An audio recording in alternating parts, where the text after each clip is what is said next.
देखिए बेटा, हमारा टॉपिक चल रहा था अलंकार। हमने आपको अलंकार की परिभाषा के बारे में बताया, अलंकार के भेदों के बारे में बताया, ठीक है। अब हमारे जो प्रमुख अलंकार हैं उन अलंकारों की बात करते हैं। हमारे सिलेबस में पहला अलंकार है अनुप्रास अलंकार। कौन सा अलंकार? अनुप्रास। अनुप्रास जो अलंकार है, ये अलंकार शब्द अलंकार है। कैसा है? शब्द अलंकार। शब्द अलंकारों में दो प्रकार के अलंकार होते हैं, एक तो वर्णमूलक होते हैं, एक शब्द मूलक। जिनमें वर्ण के ऊपर चमत्कार निर्भर करता है वो वर्णमूलक, और शब्द के ऊपर चमत्कार निर्भर करता है वो शब्द मूलक। तो अनुप्रास वर्णमूलक अलंकार है। शब्द अलंकारों में कैसा है? वर्णमूलक अलंकार है। इसमें जो है शब्द के ऊपर चमत्कार निर्भर करता है। आपको मैं एक एग्जाम्पल देता हूँ। जैसे तरन तनुजा तट तमाल तरुवर बहु छाई। तरनी तनुजा तट तमाल तरुवर बहु छाए। तरुवर बहु छाए। बहु छाए। अब आप इसमें देखिए, यहां तैवर्ण की बार बार में आवृत्ति हो रही है। किसकी? तैवर्ण की बार बार में आवृत्ति हो रही है। अनुप्रास अलंकार होता कहाँ है? जहां समान वर्णों की बार बार आवृत्ति हो वहां अनुप्रास अलंकार होता है। कैसे वर्णों की आवृत्ति हो? समान वर्णों की आवृत्ति हो। इसमें तैवर्ण की बार बार आवृत्ति हो रही है, इसलिए इसमें अनुप्रास अलंकार है। ठीक है ना। अब आप दूसरा एग्जाम्पल देखिए। भगवान भक्तों की भयंकर भूरी भीति भगाइए। भगवान भक्तों की भयंकर भूरी भीति भगाइए। अब आप इसमें भी आप देखेंगे भयवर्ण की हर शब्द में बार बार आवृत्ति हो रही है। ठीक है ना। तो जहां मतलब प्रत्येक शब्द, अब जैसे यहाँ पहले अक्षर पे भय आया तो यहाँ भी दूसरे अक्षर, यहाँ भी पहले अक्षर पे आना चाहिए, अगले शब्द में भी, उससे अगले शब्द में पहले पे ही आना चाहिए। मतलब पहले अक्षर पे आया तो पहले पे ही आना चाहिए। यहाँ दूसरे नंबर पे अगर गे है, जैसे यहाँ दूसरे पे गे होता तो यहाँ भी अनुप्रास होता, यहाँ दूसरे पे गे होता तो यहाँ भी अनुप्रास होता। ठीक है ना। तीसरे पे जैसे यहाँ बे है, वाह है, तो यहाँ भी बे होता तो अनुप्रास होता। इस प्रकार से क्रम का ध्यान रखना पड़ता है। ठीक है ना। तो इस प्रकार से काव्य में जब किसी शब्द की बार बार आवृत्ति हो तो वहां अनुप्रास अलंकार होता है। काव्य में देखिए, काव्य में किसी शब्द की जब बार बार आवृत्ति हो तो वहां कौन सा अलंकार होता? अनुप्रास। मैं लिख देता हूँ आपको। काव्य में किसी वर्ण की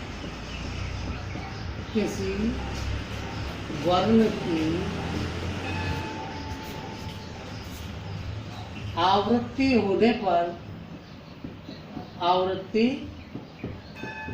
पर अब वो आवृत्ति कैसे? अलग अलग शब्दों में, अलग अलग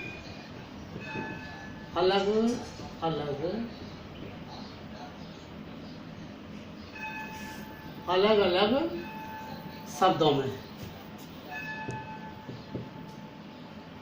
अलग अलग शब्दों में बार बार आवृत्ति होने पर अनुप्रास अलंकार होता है। अनुप्रास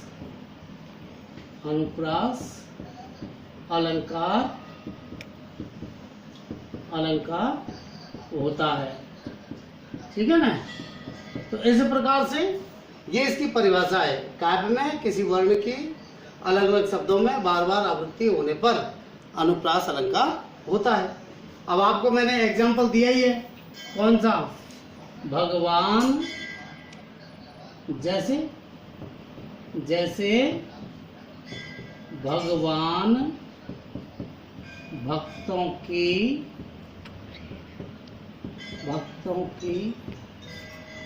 भयंकर भूरी भीति भगाइए, भूरी भीति भगाइए। ठीक है ना। अब इसमें भयवर्ण की बार बार में आवृत्ति हो रही है। ठीक है ना। तो इस प्रकार से अनुप्रास अलंकार होता है। अब आप देखिए अनुप्रास अलंकार के 4 भेद होते हैं। कितने भेद होते हैं? 4 भेद होते हैं। कौन कौन से होते हैं? देखिए आप, पहला है छेकानुप्रास। कौन सा? छेकानुप्रास, छेकानुप्रास। ठीक है ना। दूसरा वृत्यानुप्रास, वृत्यानुप्रास। तीसरा कौन सा है? श्रुत्यानुप्रास, श्रुत्यानुप्रास। और चौथा है अंत्यानुप्रास, अंत्यानुप्रास, अंत्यानुप्रास, अंत्यानुप्रास। इस प्रकार से 4 भेद होते हैं इसके। अनुप्रास अलंकार के कितने भेद हो गए?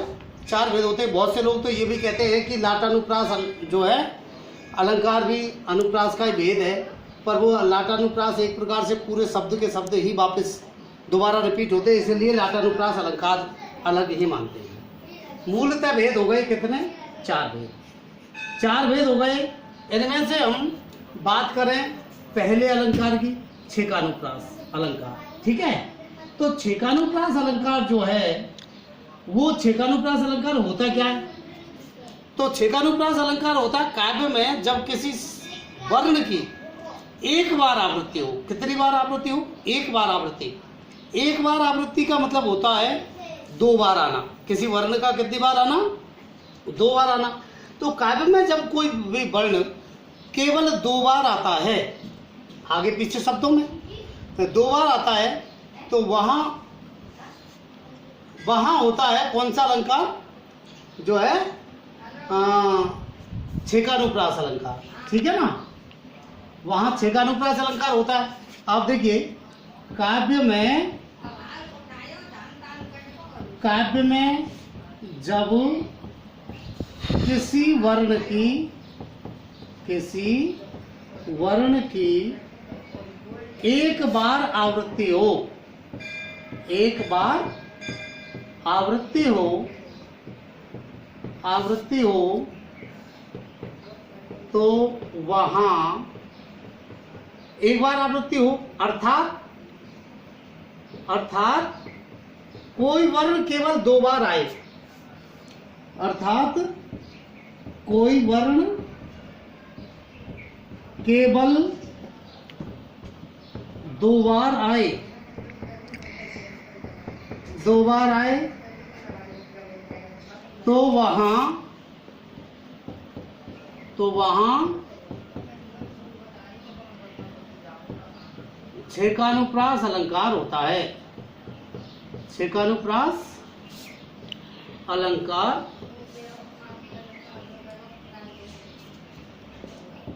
अलंकार होता है। ठीक है ना। अब आप देखिए इसका मैं आपको एग्जांपल देता हूं, ध्यान रखिए बेटा। इसका मैं आपको एग्जांपल देता हूं। जैसे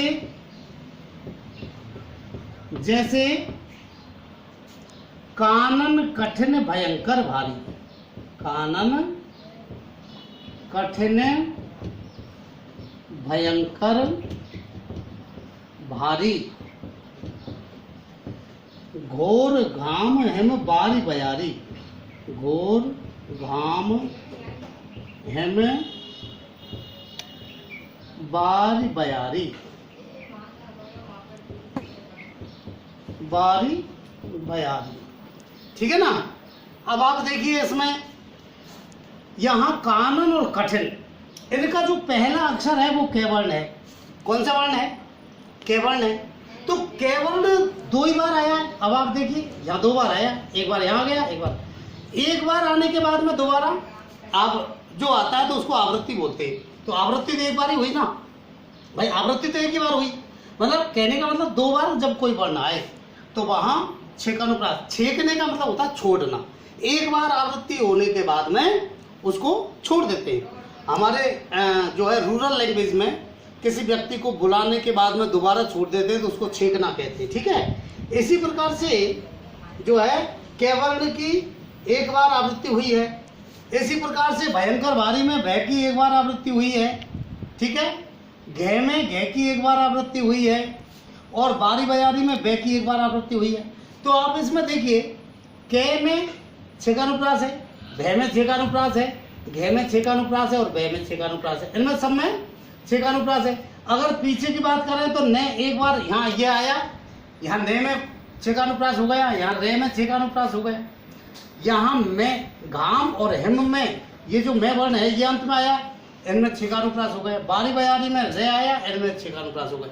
उसी नंबर पर आने चाहिए जो अगला शब्द, पहला वर्ण जिस नंबर पर है अगले शब्द में भी वही वर्ण उसी नंबर पर आए तो जो है वहाँ छेकानुप्रास अलंकार होता है। 11 मिनट तो वहाँ छेकानुप्रास अलंकार होता है, ठीक है ना। इसके अलावा अब हम बात करें जो है दूसरे अलंकार की, तो दूसरा अलंकार कौन सा है? वृत्यानुप्रास अलंकार। कौन सा? वृत्यानुप्रास अलंकार। तो वृत्यानुप्रास अलंकार को हम जो है, वृत्यानुप्रास अलंकार कहाँ होता है? जहां काव्य में किसी वर्ण की बार बार आवृत्ति हो, काव्य में किसी वर्ण की जब बार बार आवृत्ति हो तो वहां वृत्यानुप्रास अलंकार होता है। काव्य में जब किसी वर्ण की बार बार आवृत्ति हो, बार बार आवृत्ति हो तो वहां वृत्यानुप्रास अलंकार होता है। वृत्यानुप्रास अलंकार होता है, ठीक है। अब वृत्यानुप्रास अलंकार का उदाहरण देखिए। मैंने ये जो दो एग्जाम्पल, अनुप्रास की जो परिभाषा में जो दो एग्जाम्पल मैंने आपको बताए थे, जैसे एक तो ये भगवान भक्तों की भयंकर भूरी भीति भगाई, ये इसमें भय की बार बार आवृत्ति हो रही है, ठीक है ना। और एक वो तरणी तनुजा, वो वृत्यानुप्रास की एग्जाम्पल है। जैसे भगवान भक्तों की भयंकर भूरी भीति भगाइए, इसमें भय की बार बार आवृत्ति हो रही है कि नहीं हो रही है?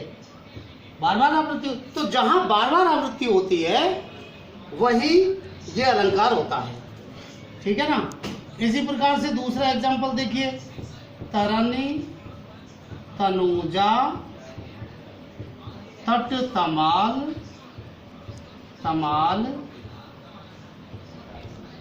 तरुवर बहु छाए। इसमें तैवर्ण की बार बार आवृत्ति हो रही है, तो यहाँ भी इसमें कौन सा अलंकार हो गया? जो है वृत्यानुप्रास अलंकार। इसके अन्य दो भेदों को और अन्य अलंकारों को हम पढ़ाएंगे आपको कल, ठीक है।